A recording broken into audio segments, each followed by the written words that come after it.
لمبے قدم اٹھا کر چلو جوانی واپس آ جائے گی،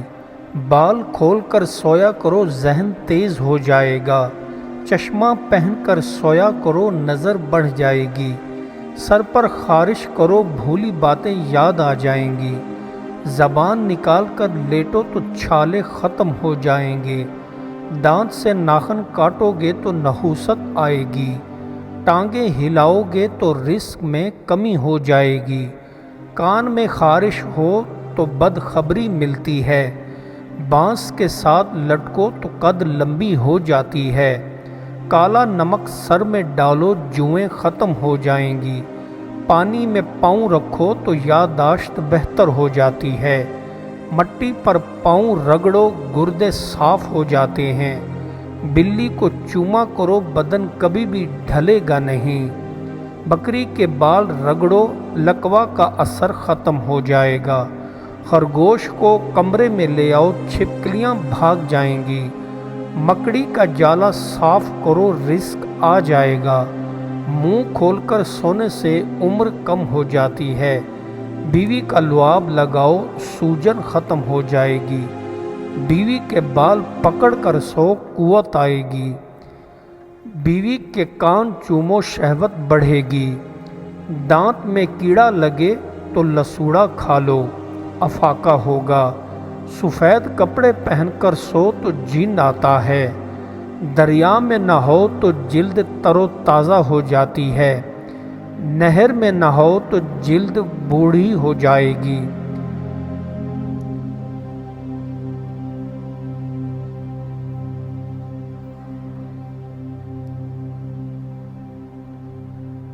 دریا میں نہاؤ تو جلد تر و تازہ ہو جاتی ہے،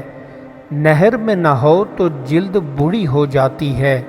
چھوٹا لقمہ کھاؤ صحت مند رہو گے، بڑا لقمہ کھاؤ گے تو دل کا دورہ پڑے گا، اونچا بولنے سے عقل کم ہو جاتی ہے، ٹھہر کر بولا کرو دماغ طاقتور ہوگا، منہ دھو کر سویا کرو چہرہ شاداب رہے گا، گرم چائے پیو گے تو ٹی بی ہو جائے گی، چائے ٹھنڈی پیا کرو قوت آئے گی، حاملہ بھیڑ لے آؤ دولت آئے گی، حاملہ اونٹنی لے آؤ برکت آئے گی، ناخن پر سرما لگاؤ قسمت اچھی ہوگی، گدھے پر سفر کرو عاجزی پیدا ہوگی، بیوی کا ماتھا چومو خوشحالی آئے گی، کالی بھیڑ پر بیٹھو عمر لمبی ہوگی، کالی بھیڑ کے نیچے بیٹھو جادو کا اثر نہیں ہوگا، وہ شخص بدترین ہے جو دو منہ اور دو زبان رکھتا ہو، جب دوست سامنے آئے تو اپنی زبان سے خوش کر دے اور جب وہ چلا جائے تو اسے کھا جانے کی تدبیر سوچے، جب اسے کچھ ملے تو یہ حسد کرے اور جب اس پر کوئی مصیبت آ جائے تو وہ قریب نہ آئے۔ زمانے نے جو کچھ علم و ہمت مجھے سکھایا، میں نے جو کچھ تجربہ میں حاصل کیا اور جس قدر میرے علم میں اضافہ ہوا، اس سے اپنی عقل کا نقص اور جہل ہی مجھ پر منکشف ہوتا چلا گیا۔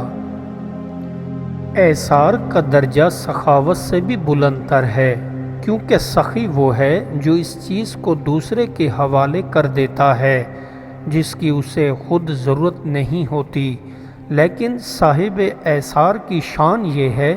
کہ اس چیز کو دوسرے کے حوالے کر دیتا ہے جس کی اسے خود حاجت ہوتی ہے۔ علم کی ایک ہی قسم نہیں ہے اور نہ ہی ہر قسم ہر ایک کے حق میں یکساں ہے،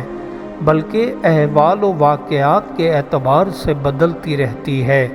لیکن کسی نہ کسی جنس علم کی حاجت ہر کسی کو برحال ہوتی ہے۔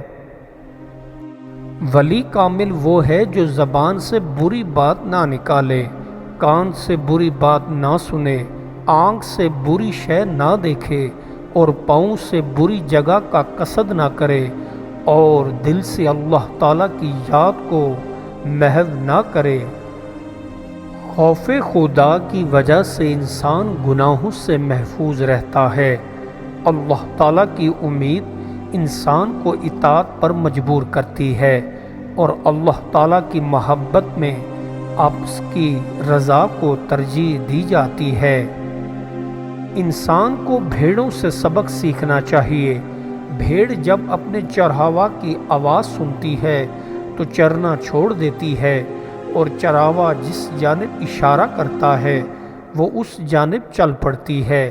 جبکہ انسان اپنے نفس کی اطاعت میں اللہ تعالیٰ کے حکم کو ماننے سے انکار کر دیتا ہے۔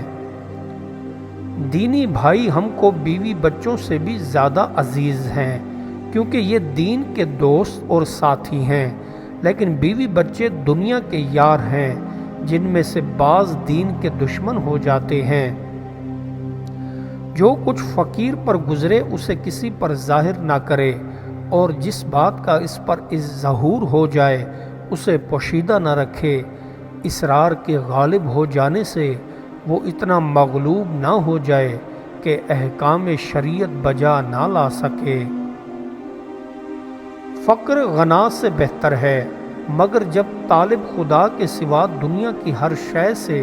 بے نیاز ہو جاتا ہے تو پھر فقر اور غنا دونوں کی اس کے سامنے کوئی حیثیت نہیں رہتی۔ خلق پر شفقت یہ ہے کہ جو وہ مانگیں رضا و خوشی سے ان کو دو، اور ان پر احسان مت رکھو کیونکہ وہ اس کی طاقت نہیں رکھتے، نیز ان کو وہ بات مت کہو جو وہ سمجھ نہیں سکتے۔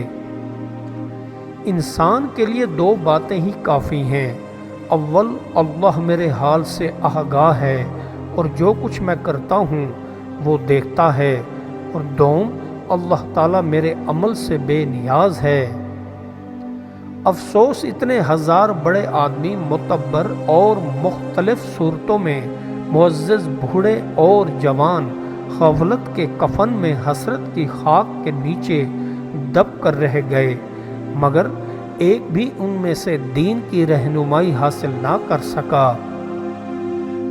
سچائی اور اخلاص کا راستہ ہی سب سے اعلیٰ اور مقدم راستہ ہے، اس لیے بندہ پر واجب ہے کہ وہ عبادت الہی میں اس طرح مصروف ہو کہ اس سے غیر اللہ کی نفی ہو اور نفس کی خراب باتوں سے نجات ملے۔ اللہ تعالیٰ کی رضا کو پانے کے لیے لازمی ہے کہ انسان خود کو متقی اور پرہیزگار بنائے اور اپنا ہر قدم نہایت احتیاط سے اٹھائے۔ اگر ایسا نہیں کرے گا تو وہ کامل بندہ نہیں بن سکتا۔ انسان کی لا علمی کی انتہا یہ ہے کہ یہ اپنی لا علمی کے بارے میں لا علم رہتا ہے۔ طاقت صرف تلوار کو نہیں کہتے، دوست بہتے ہوئے لہو کا نام بھی طاقت ہے۔ جو الفاظ آپ کی زبان سے ابھی ادا نہیں ہوئے ہوتے، آپ ان الفاظ کے آقا ہوتے ہیں۔ جو لفظ آپ کی زبان سے ادا ہو جاتے ہیں وہ آپ کے آقا بن جاتے ہیں۔ دانش اور حکمت کے موتی کبھی کبھار ہمارے ارد گرد بکھرے ہوئے ہوتے ہیں اور ہم انہیں دور دراز کے مقامات پر تلاش کرتے نظر آتے ہیں۔ سخت محنت زندگی میں کامیابی کی بنیاد بنتی ہے، جبکہ نیکی، بے غرض افکار اور ایک دوسرے کو سمجھنے کا عمل ذہنی سکون کی بنیاد فراہم کرتا ہے۔ کوئی بھی مکان اس وقت تک گھر نہیں بن سکتا جب تک اس میں ذہن اور جسم کے لیے خوراک اور آگ موجود نہ ہو۔ بنی نوع انسان آپس میں مل جل کر ہی رہ سکتے ہیں۔ یہ وظیفہ پڑھ کر جس عورت کے سینے پر پھونک مارو گے وہی عورت تم پر فدا ہو جائے گی۔ شریف جب بھوکا ہو تو اس کے حملے سے، اور کمینہ کا جب پیٹ بھرا ہو تو اس کے غرور و مستی سے پرہیز کرنے میں تمہاری بھلائی پوشیدہ ہے۔ جو انسان تیری ایسی تعریف کرتا ہے جس کے تو لائق نہیں تو وہ تیرے ساتھ تمسخر کرتا ہے، پس اگر تو اسے کچھ نہیں دے گا تو وہ تیری مذمت اور حد سے زیادہ برائی کرے گا۔ آپ وہی کچھ بنیں گے جس کی آپ آرزو تمنا کریں گے۔ اگر آپ بڑا بننے کی تمنا کریں گے تو آپ ضرور ایک نہ ایک دن بڑے آدمی بن جائیں گے۔ اخلاص بندے اور رب کے درمیان ایک راز ہے جسے نہ تو فرشتہ جان سکتا ہے کہ لکھ لے اور نہ شیطان کہ اسے خراب کر سکے اور خواہش نفس کہ اسے اپنی طرف مائل کر سکے۔ ترقی یا ارتقاء ضروری ہے، لیکن گہوارے سے نکل کر اپنی قبر تک کتنی ترقی چاہیے؟ اصل ترقی یہ ہے کہ زندگی بھی آسان ہو اور موت بھی مشکل نہ رہے۔ کسی شخص کو لوگوں کے سامنے نصیحت کرنا ایک طرح کی ملامت ہے، پس لوگوں کے سامنے کسی کو ملامت نہیں کرنا چاہیے، بلکہ تنہائی اور علیحدگی میں سمجھانا چاہیے۔